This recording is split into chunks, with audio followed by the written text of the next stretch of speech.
Bali ito rin po yung hita. Ito sana yung pinakamasarap na part ng manok. Pero wala pa rin pinatawad yung mga gus. Yan, buklatin natin itong kanyang balat. Makikita natin yung mga wormies. Napakarami ding wormies itong hita ng manok. Hindi ko po alam kung paano nagkaroon. Pero tignan natin mamaya. Pati itong chicken breast, wala pa rin pinatawad yung mga wormies. Talaga nga pinagbalayan danmat ito'y naatag nga manok. Nagbalinan nga syudad, tikinat aduna dagito nga wormies. Ni, at dapat dito'y igid-igid na. Agasong may dagita nga uggus. Di bali, iluluto pa rin natin yan.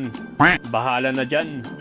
Tignan natin itong mga iba kung nagkaroon pa rin ba ng wormies. Yan, chicken breast na naman. Magang-magana po ito. Pero bakit nagkaroon pa rin ng uod o kaya'y uggus? Kaya sa mga viewers natin dyan, inuulit ko po, pasintabi po. Kahit wag nyo na lang pong panoorin. Ito nga pala yung isang dahilan kung bakit nagkaroon ng wormies.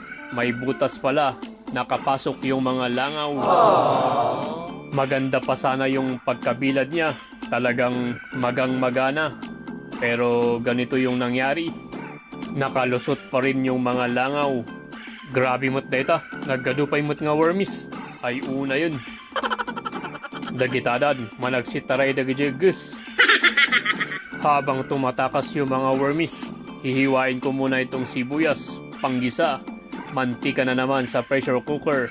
At ilagay na itong sibuyas. Imekos-mekos na naman. Sabay ilagay na itong mga inatag na manok with wormies. Wow! Purayhan tayo nga sliceon.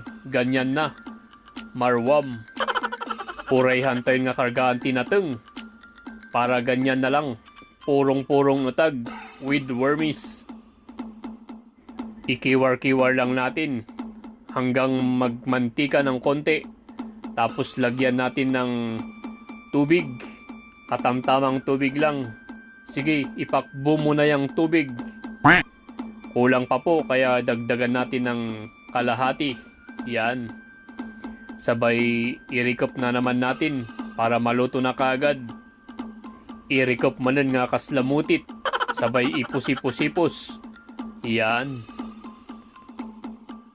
A few moments later. Nagkuy-kusik-kusik na.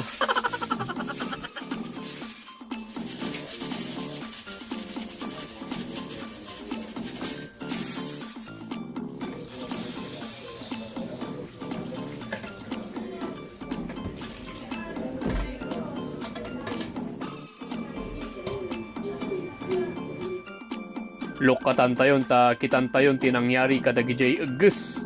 Yan. Ito na po yung etag na manok with wormies. Purong etag po yan.